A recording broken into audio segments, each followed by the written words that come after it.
Qaçaq Nəbi filmində deyildiyi kimi, vəzifəyə sən qoymusan, amma çörəyi onlar verir axı. Bu arada Ramiz müəllim kəlməsindən sonra yadıma bir əhvalat düşdü. Biz uşaq olanda bizim məhəllədə Nurəddin adlı bir oğlan vardı. Hamı ondan çox qorxardı. Valideynlərimizdən, müəllimlərimizdən qorxmazdıq ki, Nurəddindən çox qorxardıq. Bizi tutub döyəndə onun qorxusundan evdə də döyülməyimizi deməzdik. Nurəddindən bir afərin sözünü almaq üçün biz nələrdən keçməzdik. Onun afərin sözü bizim üçün ən böyük mükafat idi.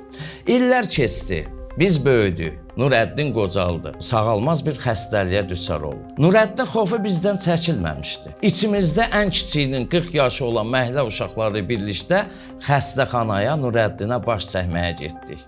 Xof bizdə o qədər yaşamışdı ki, Nurəddinin başı üstündə də biz fərağat dayanmışdıq. Nurəddin dedi, haqqınızı halal edin. Dedik, Nurəddin, halal olsun. Nurəddin rəhmətə getdi. Amma o xof indiyə qədər bizdən əl çəkmir. İndinin özündə də Nurəddinin məzarı başı üstündə fərağat dururuq. Elə bilirik ki, Nurəddin zəhimli başla bizi yenə qınayacaq. Mənə elə gəlir ki, Nurəddin obrazında Ramiz Mehdiyev, məhəllə uşaqları obrazında da indiki bəzi məmurlar canlanır. Çünki Nurəddindən, yəni Ramiz müəllimdən hələ də qorxanlar, onu müəllim adlandıranlar var. İsa Həbibbəyli bəlkə də çətir götürməyi unutmuşdu. Cavan oğlan etika göstərdi. Bəlkə də yaşlı adamdır. 200 qramlıq çətiri əlində tutmağa çətinlik çəkir. İsa müəllim, ölkə başçımız niyə öz çətirini öz başında tutmuşdu? Çünki xalqa, millətə, vətənə sevgi təvazökarlıqdan, sadəlikdən gedir İsa müəllim.